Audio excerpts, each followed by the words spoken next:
Shankarappa sir, ಇವತ್ತು ಸೂರ್ಯನಿಗೆ ಮುಹೂರ್ತ ಫಿಕ್ಸ್ ಮಾಡಿದ್ದೀನಿ. ಗುಡ್. ಇದು ಅವ್ನು ಮಲ್ಗೋ ಬೆಡ್ರೂಮ್. ದಿನ ರಾತ್ರಿ ಮಲ್ಗೋದಕ್ ಮುಂಚೆ ಅವನು ಪುಸ್ತಕ ಓದೋ ಅಭ್ಯಾಸ ಇದೆ. I C. ಇವತ್ತು ಮಧ್ಯಾಹ್ನ ನೀನ್ KEB ಮೀಟರ್ ರೀಡಿಂಗ್ ನೋಡೋ ನೆಪದಲ್ಲಿ ಹೋಗಿ ಫ್ಯೂಸ್ ಕಿತ್ತಾಕು. ಮತ್ತೆ ಸರಿ ಮಾಡೋ ನೆಪದಲ್ಲಿ ಹೋಗಿ ಅವನು ಮಲಗೋ ಮಂಚದ ಕೆಳಗೆ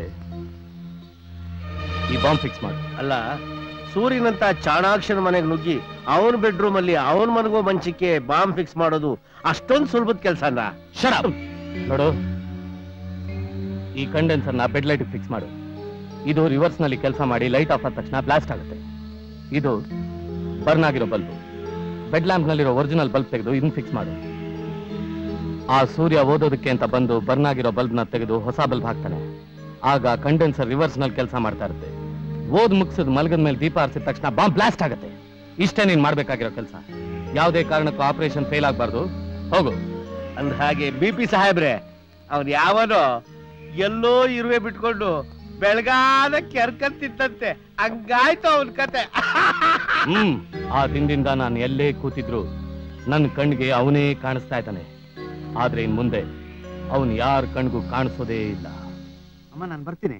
ತಗೊಳ್ಳಿ. ಇಲ್ಲ ಇಲ್ಲ, ಬೇಡಬೇಡಿ. ಇಲ್ಲ, ಪರವಾಗಿಲ್ಲ, ತಗೊಳ್ಳಿ. ಸರಿ, ಏನಾದ್ರೂ ಕಂಪ್ಲೇಂಟ್ ಇದ್ರೆ ಆಫೀಸ್ಗೆ ಬನ್ನಿ. ಆಯ್ತಾಯ್ತು.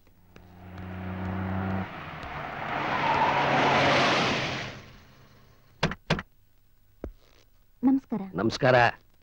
ನಮಸ್ಕಾರ. ಅಮೃತ ತಟ್ಟೆ ತಗೊಂಡ್ ಬಾ. ಬನ್ನಿ ಬನ್ನಿ, ಒಳಗ್ ಬನ್ನಿ. ನೀವು ತುಂಬಾ ಅದೃಷ್ಟವಂತರಮ್ಮ. ನಮ್ಮ ಮನೆ ಮಹಾಲಕ್ಷ್ಮಿನ ನಿಮ್ಮ ಮನೆ ಕಳಿಸ್ಕೊಡ್ಬೇಕು ಅಂತ ನಾವು ತೀರ್ಮಾನ ತಗೊಂಡಿದ್ದೇವೆ.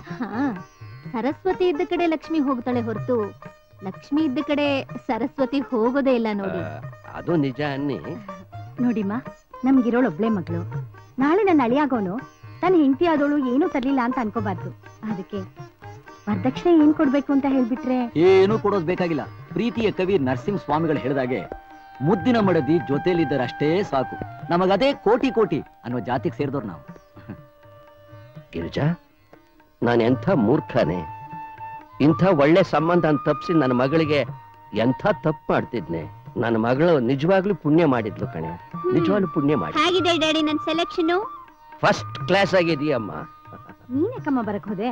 ಯಾಕೆ ಅಂದ್ರೆ ನಾನ್ ಮೆಚ್ಚಿರೋದು ಮನುಷ್ಯತ್ವ ಇರೋ ಪ್ರೇಮ ಮೂರ್ತಿನ.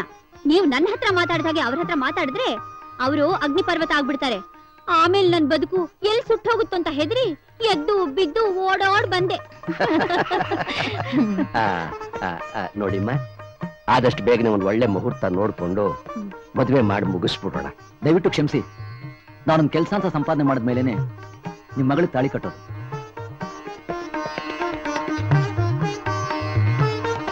ಸರ್, ನಮ್ ತಾಯಿಗೆ ಆರೋಗ್ಯ ಕೆಟ್ಟು ತುಂಬಾ ಸೀರಿಯಸ್ ಆಗ್ಬಿಟ್ಟಿದ್ದಾರೆ ಸರ್. ಕರ್ಕೊಂಬೋಗು, ನಾನೇ ಕೊಯ್ದು ಆಪರೇಷನ್ ಮಾಡಿ ಇಂಜೆಕ್ಷನ್ ಕೊಡ್ತೀನಿ. ಇದ್ಯಾಕೆ ಸರ್ ಮೈ ಮೇಲೆ ಬೀಳ್ತೀರಾ? ಇನ್ನೇನ್ ಕೆಳಗಡೆ ಬೀಳಲೇನೆಯ? ಒಳ್ಳೆ ಎಡವಟ್ಟುಗಳು ಸವಾಸ ಆಗೋಯ್ತು. ನಿಮ್ ತಾಯಿನ ಕರ್ಕೊಂಡೋಗಿ ಯಾವ್ದಾದ್ರು ಗೌರ್ಮೆಂಟ್ ಹಾಸ್ಪಿಟಲ್ ಸೇರ್ಸು. ನೀವೊಂದ್ ಲೆಟರ್ ಬರ್ಕೊಡಿ ಸರ್, ಚೆನ್ನಾಗಿ ನೋಡ್ಕೋತಾರೆ. ಸರ್ಕಾರಿ ಆಸ್ಪತ್ರೆ ಅಂದ್ಮೇಲೆ ಎಲ್ರು ಒಂದೇ ತರ ನೋಡ್ಕೊಳ್ತಾರೆ. ಅಲ್ಲ, ಕರ್ಕೊಂಡೋಗು. ಸರ್, ಹೇಳಪ್ಪ. ನನ್ ತಾಯಿನ ನಿಮ್ ತಾಯಿ ಅಂತ ತಿಳ್ಕೊಂಡು ಸಹಾಯ ಮಾಡಿ ಸರ್. ನಿಮ್ ತಾಯಿ ಕಾಯಿಲೆ ಆಗಿರೋ ಹೊತ್ತಿಗೆ ನಮ್ ತಾಯಿನ ನಿಮ್ ತಾಯಿ ಅಂತ ತಿಳ್ಕೊಳ್ಳಿ ಸಾರ್ ಅಂತ ಹೇಳ್ತಾ ಇದೀಯಾ? ಅದೇ ನಿನ್ ಹೆಂಡತಿಗೆ ಏನಾದ್ರು ಕಾಯಿಲೆ ಆಗಿತ್ತು ಅಂದ್ರೆ ನನ್ನ ಹೆಂಡತಿನ ನಿಮ್ ಹೆಂಡತಿ ಅಂತ ತಿಳ್ಕೊಳ್ಳಿ ಸಾರ್ ಅಂತ ಹೇಳ್ತಾ ಇದ್ದೇನೆ. ತಿಂಗಳಿಗೆ 3-4 ಬಲ್ಬ್ ಬರ್ನ್ ಆಗುತ್ತೆ. ಈ ದೇಶದಲ್ಲಿ ಎಲ್ಲ ಡೂಪ್ಲಿಕೇಟೇನೆ. ಛೇ ಛೇ ಛೇ ಛೇ ಛೇ ಛೇ. ಅಯ್ಯೋ,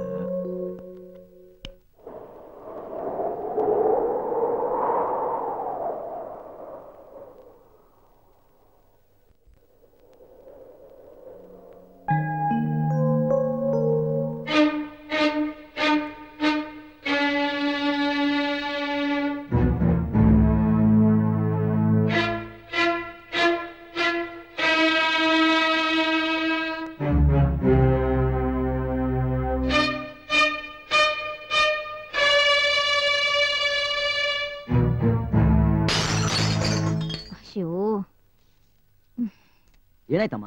ಲೋಟ ಕೈ ಜಾರ್ ಬಿದ್ಬಿಡ್ತಪ್ಪ. ನೀವು ಈ ಕಡೆ ಬನ್ನಿ, ನಾನು ಕ್ಲೀನ್ ಮಾಡಿ. ನಾನ್ ತೆಗಿತೀನಿ ಬಿಡು. ಈ ಕಡೆ ಬನ್ನಿ, ನೀವು ಕೊಡಿ ಅದನ್ನ.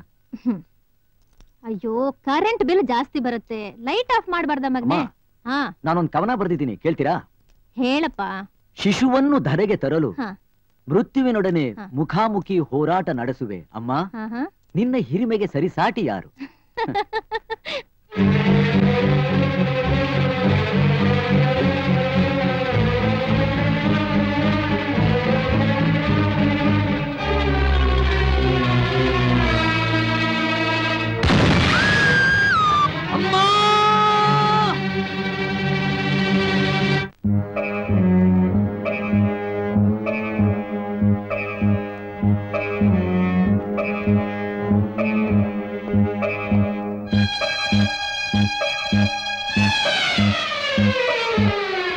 ನೋಡಿ,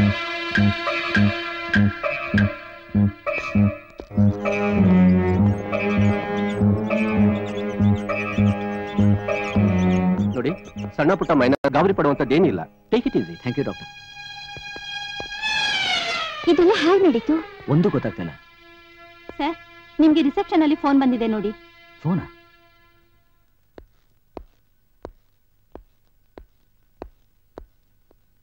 ಹಲೋ, ನಾನು ಮರಿ ವಿಶ್ವ ಪ್ರಸಾದ್. Bad luck.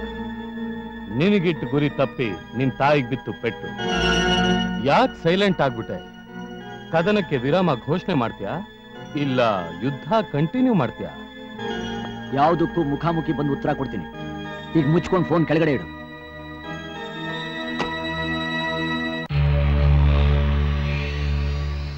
ಕೋಟೆ ಒಳಗೆ ಶತ್ರುವಿನ ಪ್ರವೇಶ ಆಯ್ತು. ಗೊತ್ತಾಯ್ತು. ಅವನಿಲ್ಲಿಗೆ ಬಂದ ತಕ್ಷಣ ನಮ್ ಕೆಪಾಸಿಟಿ ಏನು ಅಂತ ಬಿಡ್ಸ್ ಹೇಳ್ಬಿಡಿ. ಬಾ ಸೂರ್ಯ ಬಾ. ಈ ಪ್ರಪಂಚನೇ ಒಂದು ಚದುರಂಗ. ಇದನ್ನ ಕಿಂಗ್ ಪಾನ್ ಅಂತಾರೆ. ಅಂದ್ರೆ ನಾನು ಕಿಂಗ್ ಮೇಕರ್. ಇದು ಸೋಲ್ಜರ್ ಅಂದ್ರೆ ಇವರೆಲ್ಲ ನಮ್ ಬಾಡಿ ಗಾರ್ಡ್. ಇದು ಮಿನಿಸ್ಟರ್ ಅಂದ್ರೆ ನಾನು. ಯುದ್ಧ ಪ್ರಾರಂಭವಾದ್ರೆ ರಾಜ ಯುದ್ಧಕ್ಕೆ ಹೋಗ್ಬೇಕಾಗಿಲ್ಲ. ಕೋಟೆಯಲ್ಲಿರೋ ಬಳಗ ಕೊಡುತ್ತೆ ಅಟ್ಯಾಕ್. ಇದು ನಮ್ಮ ಬ್ಯಾಕ್ ಗ್ರೌಂಡ್. ನಿನ್ ಬ್ಯಾಕ್ ಗ್ರೌಂಡ್ ಏನು ಅಂತ ಹೇಳ್ತೀಯಾ? ಅದನ್ನ ಆಮೇಲೆ ಹೇಳ್ತೀನಿ. ಆ ಬಾಂಬ್ ಬಿಟ್ಟವನು ಯಾರು ಅಂತ ತೋರಿಸು. ಇಲ್ಲಿದ ನೋಡು.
ಆಟ ನಡೆಯುವಷ್ಟು ಹೊತ್ತೇ ರಾಜನಿಗೆ ಮರ್ಯಾದೆ. ಆಟ ಮುಗಿದ ಮೇಲೆ ಎಲ್ಲಾ ಕಾಯಿಗಳು ಒಂದೇ ಜಾಗಕ್ಕೆ ಹೋಗುತ್ತೆ. ಈಗ ರಾಜನ ಮೇಲೆ ಸೈನಿಕ ಬಿದ್ದಿದ್ದಾನೋ, ರಾಣಿ ಮೇಲೆ ಗುಲಾಮ ಬಿದ್ದಿದ್ದಾನೋ ಯಾರಿಗ್ ಗೊತ್ತು? ಕದನ ವಿರಾಮ ಘೋಷಣೆ ಮಾಡ್ತೀಯ ಅಂತ ಫೋನ್ನಲ್ಲಿ ಕೇಳಿದೆ ಅಲ್ಲ? ಈಗ ಪ್ರಾರಂಭ ಮಾಡ್ತೀನಿ ಕದನ.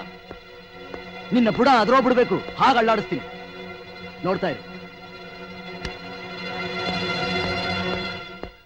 ವಿಪಿ ಸಾಹೇಬ್ರೆ, ಇದು ಅಂಥಿಂಥ ಪಿಂಡ ಅಲ್ಲ, ಭಾರಿ ಗಟ್ಟಿ ಪಿಂಡ. ತಗೊಳ್ಳಿ ಅತ್ತೆ ಪ್ರಸಾದ. ಅವ್ರಿಗೆ ಬೇಗ ಕೆಲಸ ಸಿಗ್ಲಿ ಅಂತ ದೇವ್ರಿಗೆ ಅರ್ಚನೆ ಮಾಡಿಸಿ ಪ್ರಸಾದ ಕೊಟ್ಟು ಹೋಗೋಣ ಅಂತ ಬಂದೆ. ನನ್ನ ಮಗಳೇ, ಬರೋದಕ್ಕೆ ಕಾರಣಗಳೇನು ಹೇಳ್ಬೇಕಾಗಿಲ್ಲ. ನೀನು ದಿನಕ್ಕೊಂದು ನೆಪ ಹೇಳ್ಕೊಂಡು ಯಾಕೆ ಬರ್ತೀಯ ಅಂತ ನನಗೇನ್ ಗೊತ್ತಿಲ್ವನೇ ಹುಡುಗಿ? ಏನ್ ಮಾಡೋದ್ ಹೇಳಿ, ಒಬ್ಬೊಬ್ರಿಗೊಂದೊಂದ್ ಥರ ಹುಚ್ಚಿರುತ್ತಲ್ವಾ. ನಿನಗೆ ಮಾತ್ರ ನನ್ನ ಮಗನ ಹುಚ್ಚು ಚೆನ್ನಾಗಿ ಹಿಡಿದ್ಬಿಟ್ಟಿದೆ ಬಿಡು. ಅಲ್ವೇ ಮತ್ತೆ? ಅವ್ರ ಹತ್ರ ಒಂದ್ಸಾರಿ ಮಾತಾಡಿದ್ರೆ ಸಾಕು, ಎಂಥವ್ರಿಗಾದ್ರೂ ಹುಚ್ಚಿಡ್ದ್ಬಿಡುತ್ತೆ. ಆದ್ರೂ ನಾನು ತುಂಬಾ ಹುಷಾರಾಗಿರ್ಬೇಕು ಬಿಡಿ. ಯಾಕೆ? ಊರ್ನಲ್ಲಿ ಕಡಿಮೆ ಇದಾರ ಮಿಟುಕ್ಲಾಡಿರು. ಯಾವಳಾದ್ರೂ ಅವ್ರನ್ನ ಹಾರಿಸ್ಕೊಂಡು ಹೋಗ್ಬಿಟ್ರೆ? ಸಿಕ್ಕದವ್ರ ಜೊತೆ ಹಾರ್ಕೊಂಡು ಹೋಗೋಕೆ ನನ್ನ ಮಗ ಬಣ್ಣದ ಚಿಟ್ಟೆ ಅಲ್ಲಮ್ಮ. ನಿನಗ ಆ ಭಯ ಬೇಡ. ಅಬ್ಬಾ, ಅಷ್ಟು ಸಾಕು, ನನ್ಗಿನ್ನೇನು ಬೇಡ. ಅವನು ಒಂಥರ ಉಡಾ ಇದ್ದ ಹಾಗೆ.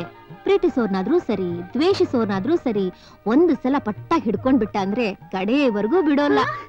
ಅತ್ತೆ ಅತ್ತೆ, ಇನ್ನೂ ಅವ್ರ ಬಗ್ಗೆ ಏನಾದ್ರೂ ಹೇಳಿ, ಕೇಳೋದಿಕ್ಕೆ ಇಂಟ್ರೆಸ್ಟಿಂಗ್ ಆಗಿರುತ್ತೆ. ಏನ್ ಹೇಳಮ್ಮ, ನನ್ನ ಮಗ ಹುಟ್ಟಿದ್ದೇ ಒಂದು ವಿಚಿತ್ರ. ಹಾಗೆ ಎಲ್ಲಾ ಮಕ್ಕಳು 9 ತಿಂಗಳು ಹುಟ್ಟಿದ್ರೆ, ನನ್ನ ಸುಪುತ್ರ ಈ ಪ್ರಪಂಚನ ಅರ್ಜೆಂಟ್ ಆಗಿ ನೋಡ್ಬೇಕು ಅಂತ 7 ತಿಂಗಳಿಗೆ ಹುಟ್ಟುಬಿಟ್ಟ. ಮಗು ಬದುಕೋದೇ ಇಲ್ಲ ಅಂದ್ರು ಡಾಕ್ಟ್ರು. ಆದ್ರೂ ಸೂರ್ಯೋದಯದ ಸಮಯಕ್ಕೆ ಸರಿಯಾಗಿ ಹುಟ್ಟುಬಿಟ್ಟ. ಗಟ್ಟಿ ಪಿಂಡ. ಅದೇನೋ ಸರಿ, 7 ತಿಂಗಳಿಗೆ ಹುಟ್ಟುವಂತ ಅರ್ಜೆಂಟ್ ಏನಿತ್ತು ಅವ್ರಿಗೆ?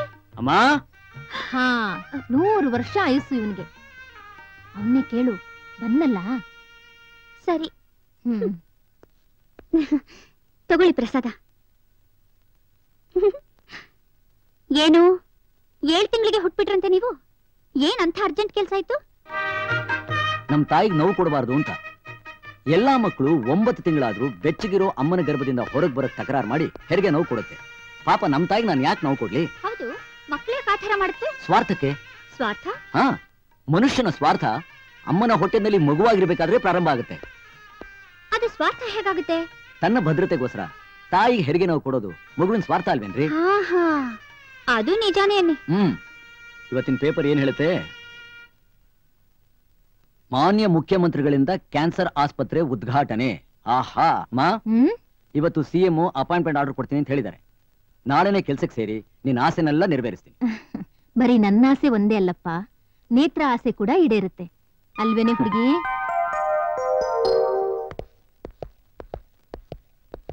ಮಿಸ್ಟರ್ ಸೂರ್ಯ, ಸಾಹೇಬ್ರು ಕರೀತಿದ್ದಾರೆ, ಬನ್ನಿ. ಯಾಕೆ? ಬಂದೂಕಲ್ಲಿ ಗುಂಡುಗಳನ್ನ ಲೋಡ್ ಮಾಡಿಸಿಟ್ಟಿದ್ದಾರೆ, ಅದನ್ನ ತೋರ್ಸಕ್ ಕರ್ಕೊಂಬ ಅಂದ್ರು. ಅದಲ್ಲ, ಸಾಹೇಬ್ರು ಚಿಕನ್ ಬಿರಿಯಾನಿ ತರಿಸಿದ್ದಾರೆ, ಜೊತೆ ತಿನ್ನ ಕಂಪ್ನಿ ಇಲ್ವಂತೆ, ಅದಕ್ಕೆ ಕರ್ಕೊಂಡ್ ಬಾ ಅಂದ್ರು. ಬನ್ನಿ. ಸೂರ್ಯ, ಏನೋ ಇದು? ಅಮ್ಮ, ಬಾಂಬ್ ಸಿಡಿಸಿ ನೀವು ಆಸ್ಪತ್ರೆಗೆ ಹೋಗುವಾಗ ಮಾಡಿದ್ನಲ್ಲ, ಅವನ ಅಡ್ಡ ಎಲ್ಲಿದೆ ಅಂತ ಹುಡುಕಿ ಎಲ್ರು ಮಟ್ಟ ಹಾಕಿದ್ದೆ. ಅದಕ್ಕೆ ಇರ್ಬೇಕು. ನೀವೇನು ಯೋಚನೆ ಮಾಡ್ಬೇಡಿ, ನಡೀರಿ. ನಾನು ನಿಮ್ ಜೊತೆ ಬರ್ತೀನಿ. ಹೋಗ್ತಾ ಇರೋದು ಹನಿಮೂನ್ಗಲ್ಲ ರೀ, ಪೊಲೀಸ್ ಸ್ಟೇಷನ್ಗೆ ರೀ. ಡೋಂಟ್ ವರಿ ರೀ, ಹೀಗ್ ಹೋಗಿ ಹೀಗ್ ಬಂದ್ಬಿಡ್ತೀನಿ. SI ಸಾಹೇಬ್ರೆ, ಅರೆಸ್ಟ್ ವಾರೆಂಟ್ ಇಲ್ದೆ ಮೇಲ್ಗಡೆಯಿಂದ ಆರ್ಡರ್ ಬಂತು ಅಂತ ನಾನು ಒಳಗಡೆ ಹಾಕ್ತಾ ಇದ್ದೀರಾ. ನಾಳೆ ಕೋರ್ಟ್ ನಲ್ಲಿ ನೀವೇ ಜವಾಬ್ ಕೊಡ್ಬೇಕಾಗತ್ತೆ. ಕೊಡೋಣ ಬಿಡ್ರಿ. ನಾವ್ ಯಾರು ಅಂತ ನಿಮ್ಗಿನ್ನೂ ಗೊತ್ತಿಲ್ಲ, ಹೋಗ್ತಾ ಹೋಗ್ತಾ ಗೊತ್ತಾಗುತ್ತೆ. ಹಲೋ, ಹೇಳಿ ಸರ್. ಹೌದು ಸರ್, ಲಾಕಪ್ ಇಟ್ಟಿದ್ದೀನಿ ಸರ್. ಆಯ್ತು ಸರ್, ಕೊಡ್ತೀನಿ. ನಿಮಗೆ ಫೋನ್ ಇದೆ, ತಗೊಳ್ಳಿ. ಫೋನಾ? ಹಾ, ನನಗ? ಹೌದು. ಪಿಂಗ್ಲಿ. ಪಿಂಗ್ಲಿ? ಹಲೋ, ನಾನ್ CM ಅಯ್ಯ ಮಾತಾಡ್ತಿರೋದು. ನಮಸ್ಕಾರ sir, good morning sir, good afternoon sir. Sorry sir, ನೀವು ಅಂತ ಗೊತ್ತಾಗ್ಲಿಲ್ಲ. ಏನಯ್ಯ, ಇವತ್ ಸಂಜೆ 5 ಗಂಟೆಗೆ ಬಂದು ನನ್ನನ್ನು ಭೇಟಿಯಾಗು ಅಂತ ಹೇಳಿದ್ದೆ. ನೀನ್ ನೋಡಿದ್ರೆ ಲಾಕಪ್ ನಲ್ಲಿ ಇದೆಯಾ? ಯಾಕೆ? ಅದೇ ಸರ್, ನನ್ ಕೆಲ್ಸದ ಮಧ್ಯೆ ಚಮಚ ಆಡ್ಸಿದ್ನಲ್ಲ ಆ VP, ಅವನ್ ಕಡೆಯವ್ರಿಗೆ 4 ಬಾರಿಸಿದ್ದೆ. ಅದ್ರ ಪರಿಣಾಮ ನಾನು ಈಗ ಇಲ್ಲಿದ್ದೀನಿ. ಅದ್ ಸರಿ ಸರ್, ನಾನು ಇಲ್ಲಿದ್ದೀನಿ ಅಂತ ನಿಮ್ಗೆ ಗೊತ್ತಾಯ್ತು? ನಿನ್ನ ಒಳಗೆ ಹಾಕ್ಸಿರೋದೇ ನಾನಯ್ಯ. ಏನ್ ಸರ್ ಅನ್ಯಾಯ ಇದು? ಕೆಲ್ಸ ಕೊಡಿಸ್ತೀನಿ ಅಂತ ಹೇಳಿ ಖರಾಬಾಗಿ ಸೆಲ್ಲಲ್ಲಿ ಕೂರಿಸ್ಬಿಟ್ಟಿದ್ದೀರಾ. ಅಲ್ಲಯ್ಯ, ನೀನೊಬ್ನೇ ಬುದ್ಧಿವಂತ ಅನ್ಕೊಂಡಿದ್ಯಾ? ಅವತ್ ನನ್ ಭೇಟಿ ಮಾಡೋದಕ್ಕೆ ಪಾರ್ಕ್ ಒಳಗ್ ಬಂದು ದಿಢೀರ್ ಅಂತ ಶಾಕ್ ಕೊಟ್ಟು ಹೃದಯ ಬಾಯಿಗೆ ಬರೋ ಹಾಗೆ ಮಾಡ್ದೆ. ಇವತ್ತು ನಿನ್ ಬುದ್ಧಿವಂತಿಕೆ ಉಪಯೋಗಿಸಿ ಆಚೆ ಬರೋಕ್ ಸಾಧ್ಯನಾ? ಓಹೋ, ನೀವು ಆ ರೂಟಲ್ಲಿ ಬರ್ತಿದ್ದೀರಾ? ಆಯ್ತು ಸರ್, ಬದುಕಿದ್ರೆ ನಿಮ್ಮನ್ನ ನೋಡೋ ಪ್ರಯತ್ನ ಮಾಡ್ತೀನಿ. ಸ್ವಲ್ಪ SI ಫೋನ್ ಕೊಡು. ನಿಮ್ಮ ಹತ್ರ ಮಾತಾಡ್ಬೇಕಂತೆ, ತಗೊಳ್ಳಿ. ಸರ್, ಅವನನ್ನ ಯಾವುದೇ ಕಾರಣಕ್ಕೂ 6 ಗಂಟೆವರೆಗೂ ಆಚೆ ಬಿಡಬೇಡಿ. Okay sir. SI ಸಾಹೇಬ್ರೆ, ನನಗೂ CMಗೂ ಮಧ್ಯೆ ನಡೀತಾ ಇರೋ ಲಟಾಪಟಿನಲ್ಲಿ ನೀವು ಕೆಲಸ ಕಳ್ಕೊಳ್ಳೋದಂತೂ 100% ಗ್ಯಾರಂಟಿ. ಸುಮ್ಮನೆ ಕೇಳ್ತೀನಿ, ನಿಮ್ಗೂ CMಗೂ ಏನಾದ್ರೂ ಜಿದ್ದು? ಇಲ್ವಲ್ಲ? ಯಾಕೆ? ಇಲ್ಲ ಅಂತ ನೀವು ಹೇಳ್ತಿದ್ದೀರಾ. ಇಲ್ದಿದ್ರೆ ನನ್ನ ಅಂತವನ್ ಮೇಲೆ ಕೇಸ್ ಇಲ್ದೇನೆ ಲಾಕಪ್ ಒಳಗಡೆ ಹಾಕ್ಸಿ, ನಾನ್ ಸತ್ರೆ ನೀವು ಸೀದಾ ಕೆಲಸ ಕಳ್ಕೊಂಡು ಮನೆಗೋ ಇಲ್ಲ ಜೈಲ್ಗೆ ಹೋಗುವಾಗೆ CM ಯಾಕೆ ಏರ್ಪಾಟ್ ಮಾಡ್ತಿದ್ರು? ಮೊದಲೇ ನಾನು ಕ್ಯಾನ್ಸರ್ ಪೇಷಂಟ್. ಕ್ಯಾನ್ಸರ್? ಯಾರಿಗೂ ಹೇಳ್ಬೇಡಿ. ಏನಪ್ಪ ಇದೆಲ್ಲ? ನೀವೇನು ಹೆದರ್ಕೋಬೇಡಿ ಅಮ್ಮ, ಧೈರ್ಯವಾಗಿರಿ. ನೇತ್ರಾರವ್ರೆ, ನೀವು ಸಾಯಂಕಾಲ 4 ಗಂಟೆಗೆ ಬರ್ಬೇಕಾದ್ರೆ ಒಂದು ಮಸಾಲೆ ದೋಸೆ ತಗೊಂಡ್ಬರ್ತೀರಾ? ಮಸಾಲೆ ದೋಸೆನಾ? ಲಾಕಪ್ ನಲ್ಲಿ ಇದ್ಕೊಂಡು ಮಸಾಲೆ ದೋಸೆ ತಿನ್ಬೇಕು ಅನ್ಸುತ್ತೆ ನಿಮ್ಗೆ? ಅಲ್ಲ, ಮಸಾಲೆ ದೋಸೆ ತಿಂದ್ರೆ ಇಲ್ಲಿಂದ ಹೊರಗಡೆ ಹೋಗೋದಕ್ಕೆ ಏನಾದ್ರೂ ಐಡಿಯಾ ಬರ್ಬೋದು ಅಂತ. ಹಾಗೆ?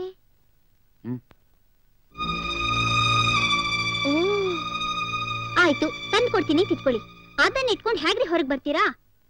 ಎಲ್ಲ ಹೇಳ್ಬಿಟ್ರೆ ಥ್ರಿಲ್ ಇರೋದಿಲ್ಲ ರೀ, ಸ್ವಲ್ಪ ಕಾದ್ ನೋಡ್ಬೇಕು.